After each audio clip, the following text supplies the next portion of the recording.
Hi friends, welcome to my channel.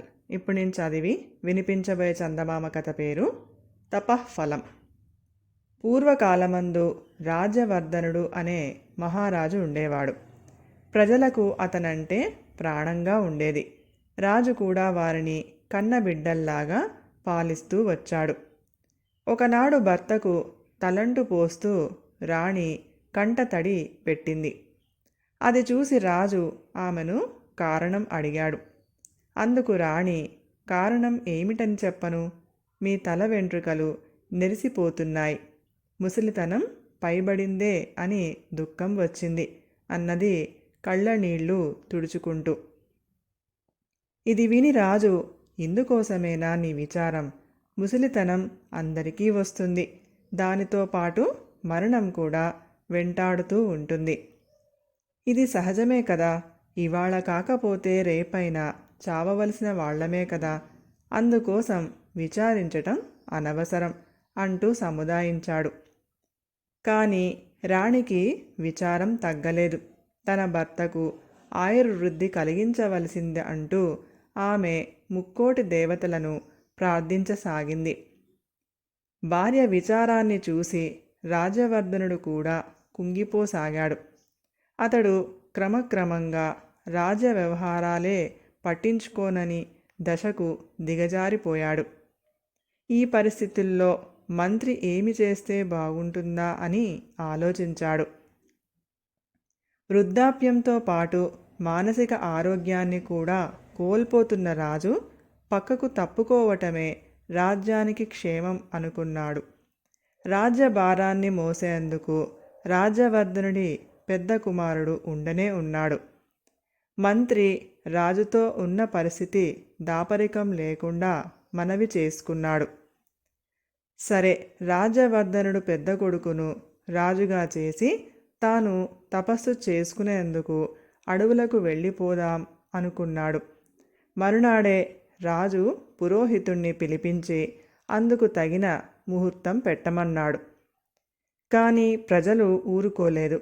వాళ్ళు రాజుతో, ప్రభు, ఇన్నాళ్ళు మమ్మల్ని కన్నబిడ్డల్లాగా చూస్తూ వచ్చారు.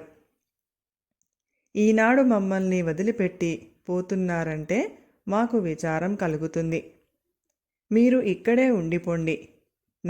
మా మాట కాదు అంటే మేము కూడా మీతో పాటు వస్తున్నాం అన్నారు ఏకకంఠంగా. అందుకు రాజు, మానవుడికి పుట్టుకతోనే చావు ఉన్నది.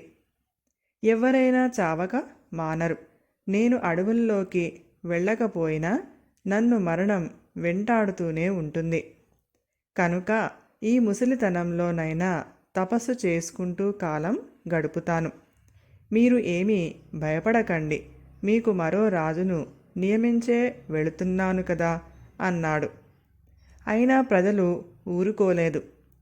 వాళ్లల్లో ముఖ్యులు పుణ్యక్షేత్రాలకు వెళ్ళి తమ రాజుకు ఆయువృద్ధి కావాలని తపస్సు చెయ్యసాగారు. అలా వాళ్ళు నెలల తరబడి తమ రాజు కోసం తపస్సు చేశారు. అప్పుడు వాళ్లకు ఒక గంధర్వుడు కనపడి, మీరంతా ఆ ప్రత్యక్ష దైవ సూర్యభగవానుణ్ణి గురించి కామరూప పర్వతం మీద తపస్సు చేయండి, ఆయనే మీ కోరిక తీరుస్తాడు అని చెప్పి అదృశ్యం అయ్యాడు. అందుకు వాళ్ళు సంతోషించి కామరూప పర్వతం మీదకు వెళ్ళి ఘోరంగా తపస్సు చెయ్యసాగారు. కొంతకాలానికి సూర్యుడు ప్రత్యక్షమై, మీ కోరిక ప్రకారం రాజ్యవర్ధనుడు ఇంకా 1000 సంవత్సరాలు జీవిస్తాడు అని చెప్పి అదృశ్యం అయ్యాడు. తపస్సు ఫలించింది కదా అని వాళ్ళు సంతోషించారు. మహారాజుతో ఈ సంగతి చెప్పారు. కానీ రాజుకు సంతోషం కలగలేదు. అది చూసి రాణి, ప్రజలు మీ యందు గల భక్తి విశ్వాసాలతో సూర్యుణ్ణి ప్రార్థించి వరం సంపాదించుకొని వచ్చారు కదా, ఇంకా మీరు విచారం ఎందుకు అని అడిగింది. అందుకు రాజు, నువ్వు చెప్పిన మాట బాగానే ఉంది. నా ప్రజలు నా కోసం ఇంత కష్టపడి వరం పొంది వచ్చారు. సరే, నేను 1000 సంవత్సరాల కాలం జీవిస్తాను. కానీ నా మీద విశ్వాసం గల ఈ ప్రజలు అంతకాలము జీవించరు కదా. నాతో పాటు నా ప్రజలు కూడా 1000 సంవత్సరాలు జీవించి ఉండకపోతే నాకు సంతోషం ఎక్కడిది? కనుక నేను కూడా నా ప్రజలకు నేను ఉన్నంతకాలము ఆయుష్షు సంపాదిస్తాను అని కామరూప పర్వతం మీదకు వెళ్ళి తపస్సు ప్రారంభించాడు. 1-2 సంవత్సరాలు గడిచాయి. రాజ్య వ్యవహారాలు కుంటుపడినాయి. అయినా ప్రజలు నీతివర్తనులు గనక దేశంలో అరాచకం ప్రబలలేదు. తమ రాజు చేస్తున్న తపస్సు ఎప్పటికి ఫలిస్తుందో కదా అని ప్రజలు ఆతురత చెందసాగారు. ప్రతిదినం వేలాది మంది కామరూప పర్వతం దగ్గరకు వెళ్ళి రాజదర్శనం చేసుకోసాగారు. ఎట్టకేలకు సూర్యభగవానుడు రాజ్యవర్ధనుడి దీక్షకు మెచ్చుకున్నాడు. అతనికి ప్రత్యక్షమై, రాజా, నీ సద్బుద్ధికి మెచ్చాను. నీ తపస్సు ఫలించింది. ఇక నగరానికి వెళ్ళు.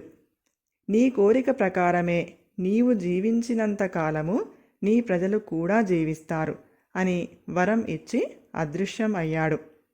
సూర్యభగవానుని అనుగ్రహం వల్ల రాజ్యవర్ధనుడు అతని ప్రజలు 1000 సంవత్సరాలు జీవించి సర్వ సౌఖ్యాలు అనుభవించారు. కథ సమాప్తం. ఈ కథ కనుక మీకు నచ్చినట్లయితే ప్లీజ్ లైక్ చేయండి, షేర్ చేయండి. మరిన్ని మంచి మంచి కథల కోసం మా ఛానల్ని సబ్స్క్రైబ్ చేసుకోండి. Thank you.